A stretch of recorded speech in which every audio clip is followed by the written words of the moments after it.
নিৰ্মাণ কৰিছোঁ য'ত মেৰিট বা মেধাৰ ওপৰত আমি চৰকাৰী চাকৰি প্ৰদানৰ আমি এটা নতুন মানদণ্ড নিৰ্মাণ কৰিছোঁ। মই যেতিয়া কলেজত আছিলোঁ বা আমাৰ বিমল বৰা যোগেন মহান যেতিয়া কলেজত আছিলে তেতিয়া আমাৰ কোনেও চৰকাৰী চাকৰি আমি আশাই নকৰিছিলোঁ, কাৰণ আমি জানিছিলোঁ যে চৰকাৰী চাকৰি পাবৰ কাৰণে আমি কাৰোবাক 10 লাখ 5 লাখ টকা ঘোষ দিব লাগিব, আৰু ঘোষ নিদিলেও কোনোবা মন্ত্ৰী বিধায়কৰ লগত আমাৰ সম্পৰ্ক থাকিব লাগিব, আৰু নহ'লে APSC বা ইণ্টাৰভিউ লোৱা মানুহসকল আমাৰ পৰিয়ালৰ লগত জানা শুনা হ'ব লাগিব, তেতিয়াহে আমি চৰকাৰী চাকৰি পাব পাৰোঁ। মোৰ লগত যিসকল মেৰিটত ল'ৰা ছোৱালী পাছ কৰিছিলে আৰু মই এৰি অহাৰ পিছতো যোৱা কেইবছৰমান আগলৈকে যিবিলাক ল'ৰা ছোৱালীয়ে সুন্দৰভাৱে কটন কলেজত মোৰ লগত পঢ়িছিলে তেওঁলোকক মই ভেঞ্চাৰ কলেজৰ প্ৰফেচাৰ হিচাপে গাঁৱে ভূঞে গ'লে আজিও লগ পাইছিলোঁ। অৰ্থাৎ চোকা ল'ৰা ছোৱালীৰ কাৰণে এটাই ৰাস্তা খোলা আছিলে, মেজিষ্ট্ৰেট হ'ব নোৱাৰে, DSP হ'ব নোৱাৰে, চৰকাৰী চাকৰি পাব নোৱাৰে, এছিষ্টেণ্ট মেনেজাৰ এছিষ্টেণ্ট ডিৰেক্টৰ হ'ব নোৱাৰে, তৃতীয় আৰু চতুৰ্থ শ্ৰেণীও চাকৰি পাব নোৱাৰে।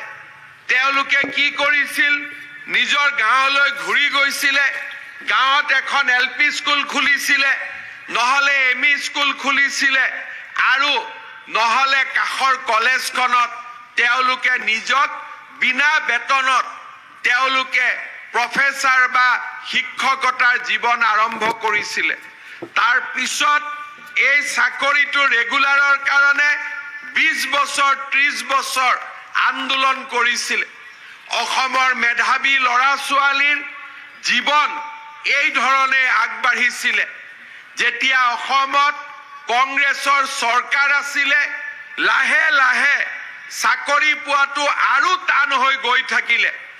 এটা সময় আহিলে যে মেজিষ্ট্ৰেটৰ চাকৰি পাবৰ কাৰণে কংগ্ৰেছে এপইণ্টমেণ্ট কৰা APSCৰ চেয়াৰমেন ৰাকেশ পালক যদি 1 কোটি টকা নিদিয়ে আমাৰ ল'ৰা ছোৱালীয়ে মেজিষ্ট্ৰেট চাকৰি পাব নোৱাৰে, DSP চাকৰি পাব নোৱাৰে, ইন্সপেক্টৰ অফ স্কুল বা তৃতীয় চতুৰ্থ বৰ্গৰ চাকৰিৰ দামো 10 লাখ 15 লাখ টকালৈকে বৃদ্ধি পাইছিলে। 2015 চনত যেতিয়া কংগ্ৰেছৰ লাষ্ট বছৰ আছিলে সেই সময়ত চাকৰিৰ বজাৰত একোটা চাকৰিৰ মূল্য 1 কোটি টকালৈকে আগবাঢ়িছিলে। সেই সময়ত নিযুক্তি পোৱা বহুত অফিচাৰৰ লগত যেতিয়া মই কথা পাতো, বহুত কৰ্মচাৰীৰ লগত মই যেতিয়া কথা পাতিলে মই তেওঁলোকক বুজি পোৱা হৈছিলোঁ যে এওঁৰ নিযুক্তি ৰাকেশ পালৰ দিনত হৈছে, গতিকে বেছিকৈ কথা বতৰা পাতি বিশেষ একো লাভ নহয়, এওঁৰ পৰা ৰাইজৰ কাম বিশেষ নোলাব। এনেকুৱা পৰিৱেশ হৈছিলে যে ইন্সপেক্টৰ অফ স্কুলছৰ মই মিটিং পাতো, মিটিঙত মই সোধো যে আপোনালোকে প্ৰত্যেক কথাতে টকা লয় কিয়? তেতিয়া মোক কয় যে ছাৰ 20 লাখ টকা দি চাকৰি লৈছোঁ, সুদত টকা আনিছোঁ, গতিকে টকা মাৰিব লাগে, টকাটো ঘূৰাই দিব লাগে, গতিকে টকা যদি নলওঁ আমি কেনেকৈ সুদত টকা ঘূৰাই দিম? এইটো আছিল অসমৰ পৰিৱেশ। আৰু আমাৰ চৰকাৰী কৰ্মচাৰীসকলক আপোনালোকে যেতিয়া কেতিয়াবা অফিচত যায়, 2-এজন অফিচাৰৰ ওপৰত কৰ্মচাৰীৰ ওপৰত যেতিয়া আপোনালোকৰ খং উঠে, কথাই কথাই টকা খোজে, আপোনালোকে মাত্ৰ গুগল কৰিব তেওঁৰ নিযুক্তি কোন চনত হৈছিলে, বাকী আৰু একো উত্তৰ নালাগে। নিযুক্তিৰ বছৰটোৱে গোটেই প্ৰশ্নৰ উত্তৰ আমাৰ সন্মুখলৈ আহি পৰিব, বেলেগ আৰু একোৱে কৰিব নালাগে। এনেকুৱা এটা অসমৰ পৰিৱেশ আছিল।